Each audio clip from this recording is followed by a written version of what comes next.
प्रश्नावली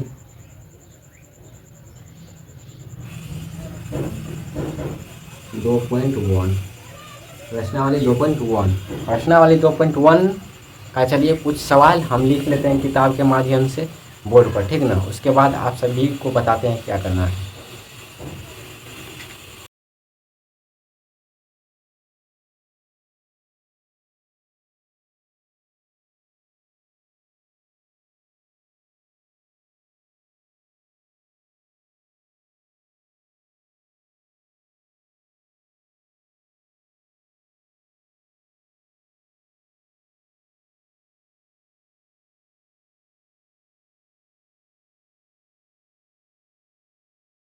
देखिए यह 4 सवाल लिखे हैं।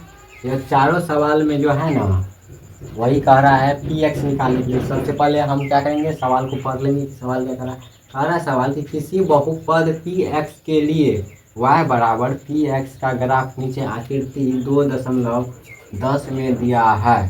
प्रत्येक स्थिति में पी एक्स के शून्यकों की संख्या ज्ञात करना के लिए बोला पी एक्स का शून्यक का संख्या ज्ञात करने के लिए, ठीक ना। तो पी एक्स का शून्यक का संख्या क्या होगा, तो यहाँ पर देखिए इसमें ना तो किसी भी एक्स में प्रतिच्छेद कर रहा है, मतलब कोई भी या जो एक्स वाला रेखा है इसको कोई भी भेद रहा है या लेकिन कहीं से भी भेद रहा है, नहीं भेद रहा है। तो इसका क्या हो जाएगा, शून्यकों की संख्या।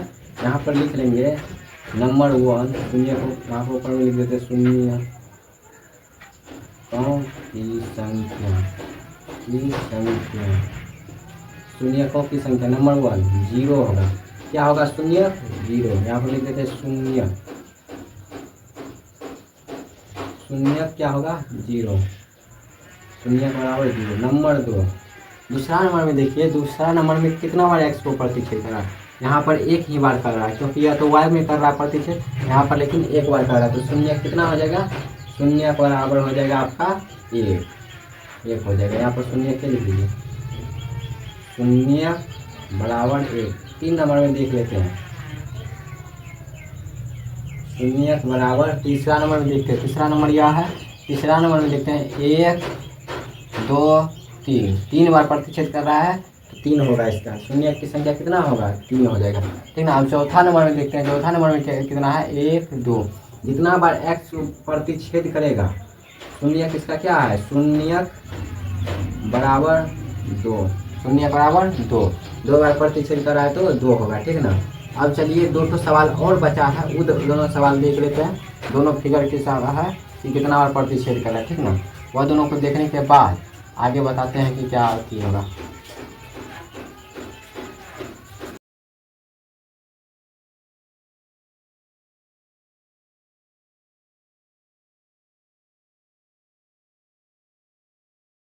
देखिए 5 नंबर और 6 नंबर का यह जो है चित्र यहाँ पर बन चुका है। यहाँ पर लिखना भूल गए थे,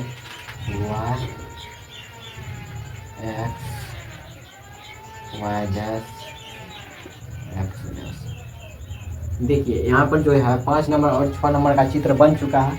यहाँ पर देखिए कितना बार x को प्रतिच्छेद कर रहा है, 1 2 3 4 बार प्रतिच्छेद कर रहा है। तो 5 नंबर में कितना हो जाएगा, शून्यकों की संख्या तो 4 हो जाएगा, ठीक ना।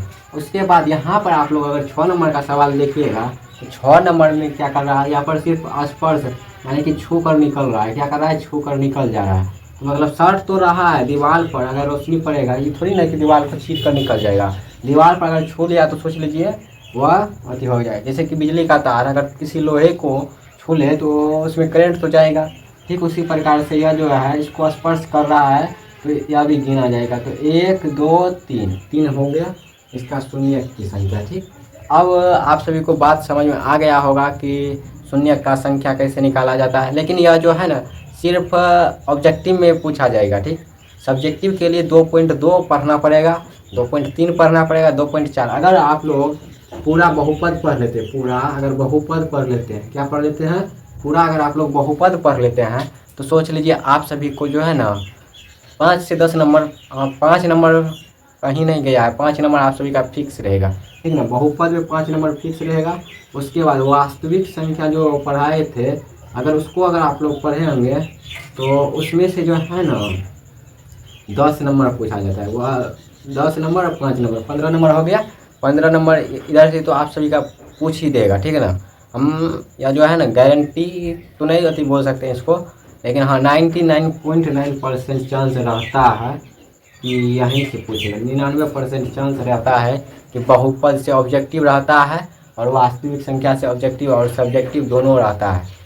क्योंकि जो है ना वास्तविक संख्या में HCF और LCM ज्ञात करने वाला जो है ना यूक्लिड विभाजन से यह तो बहुत बार रहता है, और रूट वाला जो सवाल होता है अपरिमेय संख्या है यह तो और भी रहता है, ठीक ना। तो हम आप लोग कोशिश कीजिएगा कि यह दोनों चैप्टर को अच्छे से जो है ना सॉल्व कर लें।